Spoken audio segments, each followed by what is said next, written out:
Hello everyone. Today I would like to discuss on the topic of ion exchange chromatography, and in this topic I will discuss the theory, the principle and the working of how this ion exchange chromatography technique is going to be employed. Now let us begin with the introduction of this type of technique. So this ion exchange chromatography technique, as its name suggests, simply involves the basic principle in which the ions of the sample that is present in my mobile phase will be exchanged with the ions that will be bound to my stationary phase. Now basically these ions are going to be bound to an insoluble matrix, and this insoluble matrix will constitute my stationary phase, and my sample will be dispersed in the mobile phase, and the ions of my sample will be exchanged with the ions that are bound to my stationary phase in this technique for its separation. Now how the exchange of these ions will occur, I will explain to you further as I keep moving on in this lecture.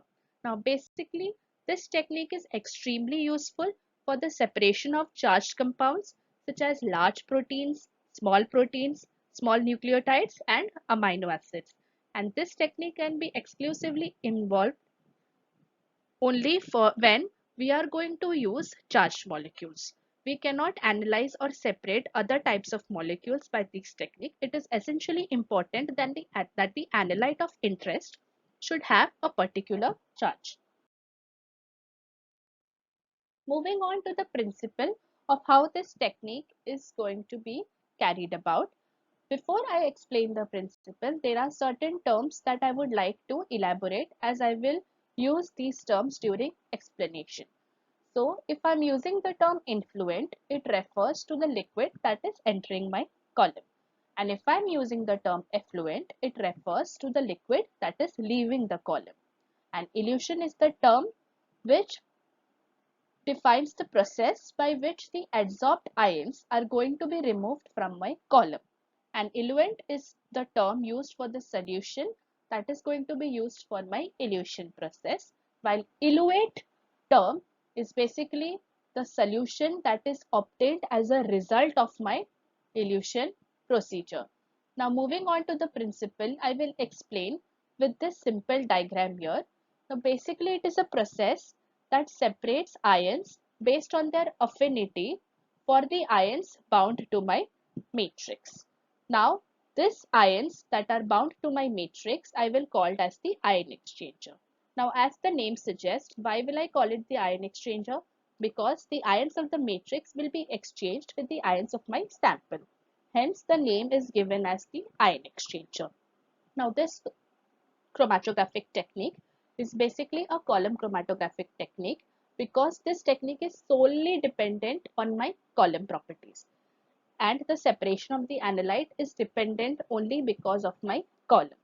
Now the ion exchanger basically consists of an inert support medium which is coupled covalently to positive or negative functional groups. As you can see in this diagram, now this principle I will explain to you in 5 steps. My first step is my initial conditions or the starting conditions. Now this blocks or these triangles refer to my sample which are having the ions of interest, and this is my stationary phase or the ion exchanger, to which ions of particular charges, that is either positive or negative charge, is bound to my exchanger.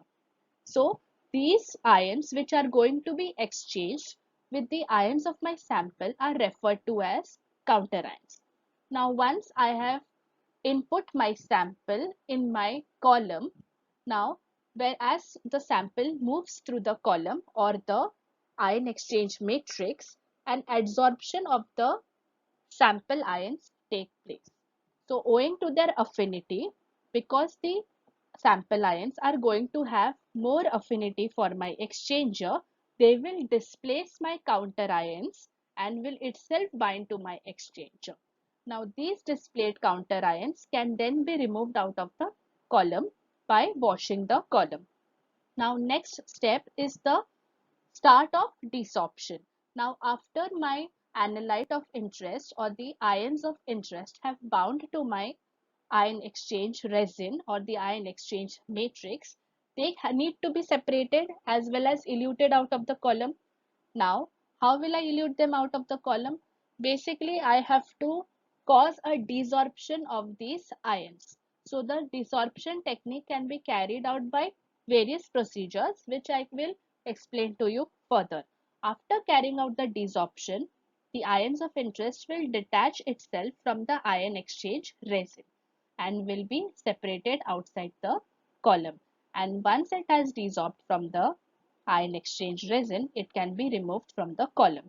And after, as you can see in this picture, certain ions have been desorbed and removed from the column, but there are still few ions that are bound to the matrix. Now these are basically the ions that are not of my interest, and they can be either impurities or other additives which are not to be analyzed. So these additives or the impurities can be removed by regeneration of the column. So after I have eluted the sample ions of my interest, the other non-desirable ions I can simply remove from the column by regenerating the column. How this regeneration of the column can occur, I will explain to you further as I move on with my topic. Moving on, now basically my ion exchanger will consist of an ion exchanger, which is basically a matrix which is having a particular functional groups having a particular charge.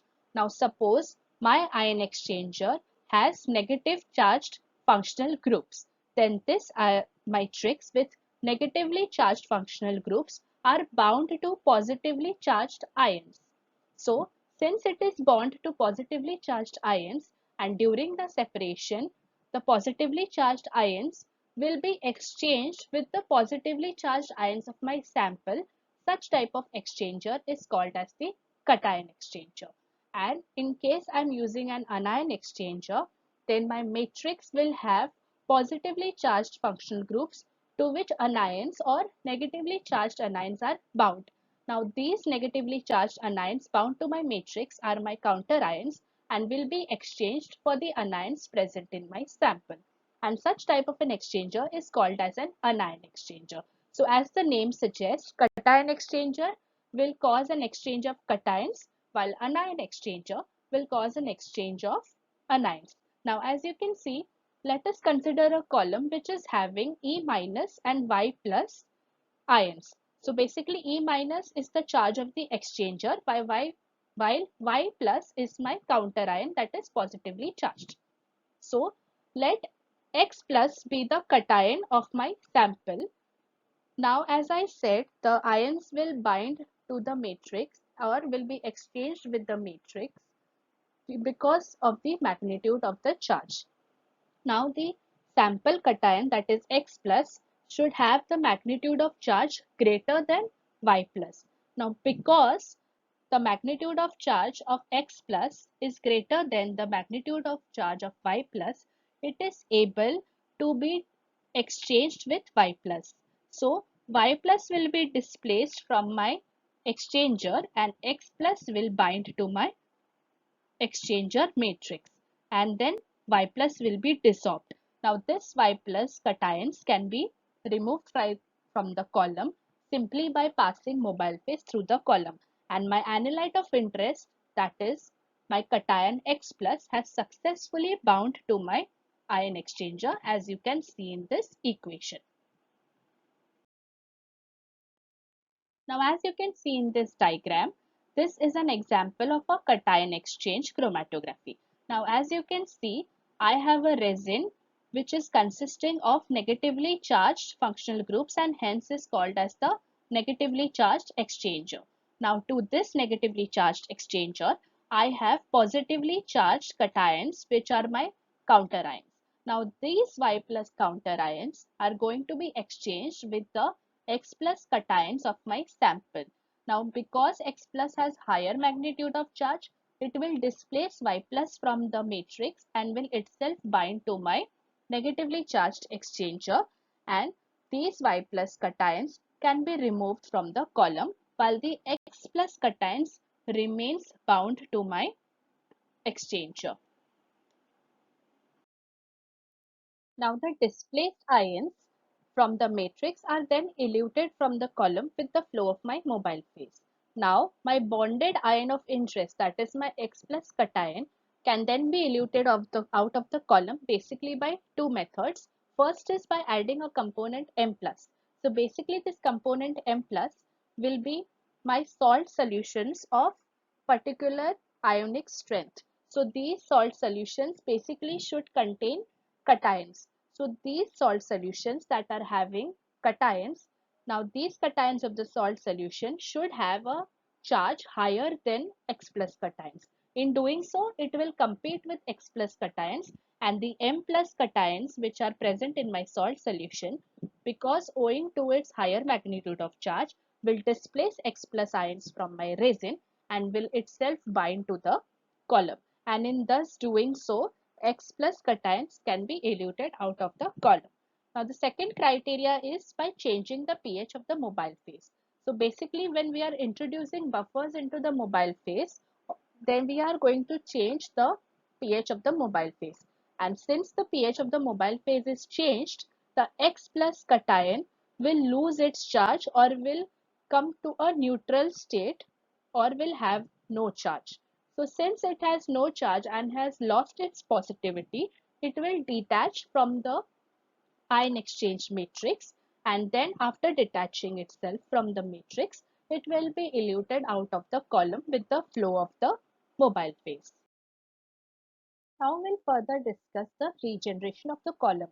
Now, since the analyte of interest has been eluted from the column, the impurities or the residual ions that are still attached to the resin or freely dispersed in the resin can be removed by washing. So the washing technique is basically carried out by using water, and the column can be regenerated by treating it with either an acid or a base. Now, in terms of where I am using a cation exchange resin, then I will treat the cation exchange resin with an acid for removal of the impurities, and then I will wash it with water. And in case of anion exchange resins, I will regenerate it by treatment with a base, basically sodium hydroxide, followed by the washing with water. Summarize the working of this technique simply by this diagram that I have drawn here. So as you can see, this is my ion exchange resin.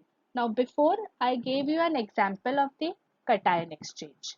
Now this diagram is an anion exchange. In this diagram you can see that the exchanger is positively charged, and to it my negatively charged counter ions or anions are present.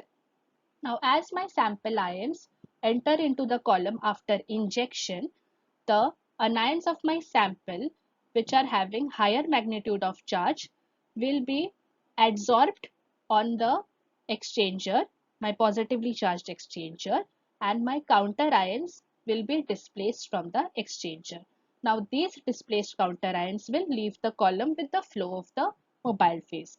Now the attached or adsorbed anions on my exchanger can be eluted out of the column basically by using mobile phase additives. As I explained earlier, there are two conditions by which we can cause the ions to elute from the column. So in this column, in this technique, you will see I will basically use mobile phase additives, that is the salt solution, or I will use buffer solutions which will cause a change in the pH.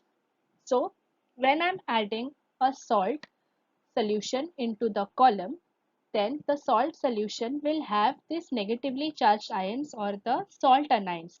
So these salt anions will compete to bind to positively charged exchanger, and in doing so, it will displace my negatively charged ions of the sample outside the resin, and then these displaced anions of interest can be removed by elution.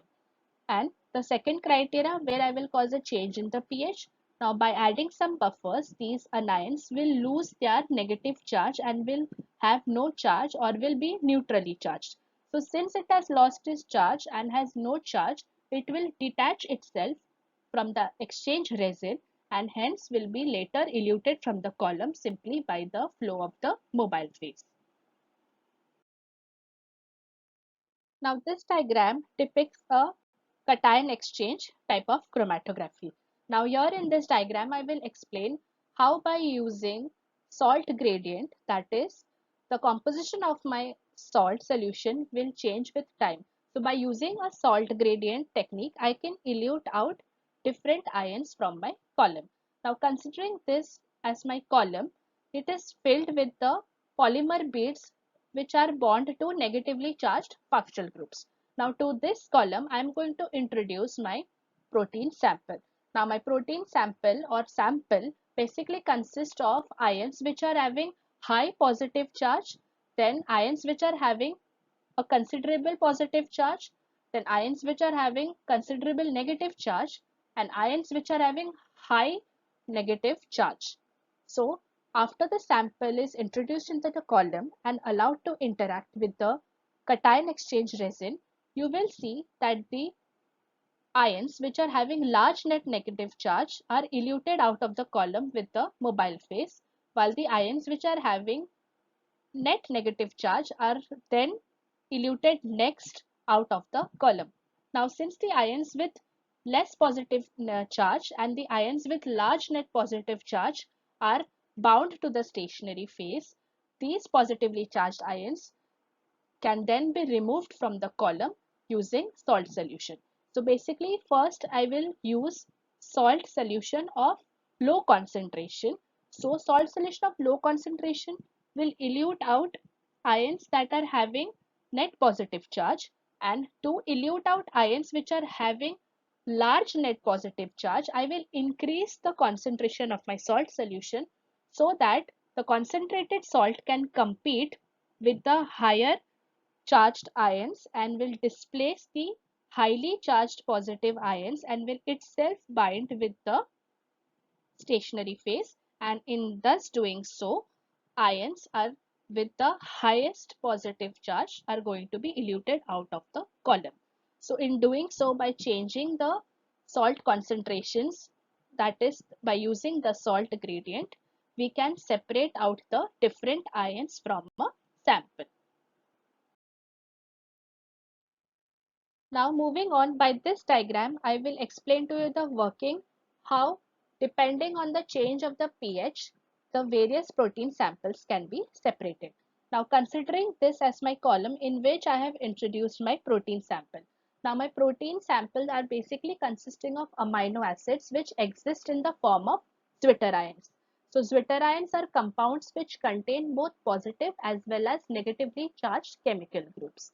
Now, depending on the pH of the environment, that is, depending on the pH of my buffer, these proteins may either carry a net positive charge, a net negative charge, or no charge. Now, by causing a change in the pH, when the protein or amino acid molecule has no net charge, it is called as its isoelectric point. And so, by causing the protein to reach its isoelectric point, we can elute the respective proteins outside the column. So once the protein has reached its isoelectric points, since it has no charge, it will desorb from the ion exchange resin and will be eluted out first. Now in the diagram, we have added the protein samples. Now suppose this yellow colored protein sample has to be eluted out of the column first. Now as you can see, it has traveled through the column at a faster rate. So I will add, this can be achieved by adding a buffer of low pH value. Now when a buffer of low pH value has been added, then the protein samples which will reach its isoelectric point at a low pH will be eluted out of the column first. Hence this yellow colored protein sample which is eluted out of the column first will require low pH value. Now this blue colored protein sample will require buffer of higher pH to achieve its isoelectric point. So by using the pH gradient, that is, we are going to change the pH.